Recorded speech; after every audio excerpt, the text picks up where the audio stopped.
తులారాశి వారికి అష్టమ స్థానంలో దేవగురు బృహస్పతి సంచారం చేయనప్పుడు దోషాలు ఎలా తొలగించుకోవాలి, నరసింహస్వామి కళ్యాణ జయంతి సందర్భంగా ఎలాంటి విధి పాటించడం వలన గురు యోగ్యత శక్తి కలుగుతుందో ఈ వీడియోలో సవివరంగా సంపూర్ణంగా తెలుసుకుందాం. తులారాశిలో ఏ నక్షత్రాలు వస్తాయిగా?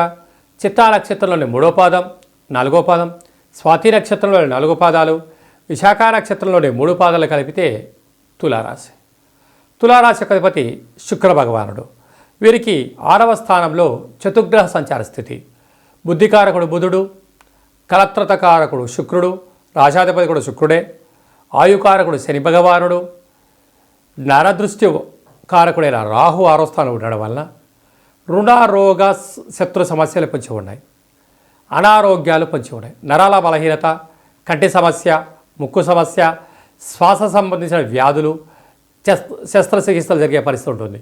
ఇలాంటి కాల సమయంలోనే ఆరోగ్యాన్ని కాపాడుకోవాలి, సూర్యారాధన చేయాలి. వీలైతే పారాయణాన్ని వినడం, చదవడం, చేయించడం యోగదాయకం. ఏడాది తర్వాత రవి భగవానుడు సప్తమంలో సంచారం చేయడం వల్ల భార్యాభర్తల మధ్య, ప్రేమికుల మధ్య, పార్ట్నర్షిప్ వ్యవహార కార్యక్రమాల మధ్య నూతనమైన కార్యక్రమాలు ప్రారంభించేటప్పుడు ఎన్నో రకాల ఒడిదుడుకులు ఉంటాయి. వాటిని అధిగమించగలిగినట్లయితేనే ప్రయాణాన్ని ప్రారంభించండి. లేదన్నట్లయితే కొంతకాలం వాయిదా వేసుకోవడం ఉత్తమోత్తమం. అష్టమంలో గురు సంచార స్థితి ఏడాది నుంచి వెళ్ళిపోతూ ఉన్నారు కనుక శ్రీ నరసింహస్వామి యొక్క జయంతి సందర్భంగా స్వామివారికి తెల్లటి మల్లెపూలతో స్వామివారికి దండను వేయడం, పసుపు రంగు వస్త్రాలను స్వామివారికి సమర్పించడం, కింద మనం చెప్పుకునే విధంగా ఆ పాలలో చిరగపప్పును ఏర్పాటు చేసి బ్రాహ్మణుడికి దానం చేయడం వలన గురు యోగ్యత శక్తి కలిగి స్థిర చరాస్తులు తులారాశి వారు సొంతం కాబోతాయి. రాజస్థానంలో కుజ భగవానుడు నీచభంగ రాజయోగ సంచార స్థితిలో ఉండడం వల్ల ఉద్యోగ మార్పు, ఉద్యోగాల ఆటంకులు, శత్రువులు పొంచి ఉన్నారు. మీరు ఎప్పుడు ఎక్కడ తప్పు చేస్తారా సమూలంగా తొక్కేయాలని ఎదురు చూస్తున్నారు.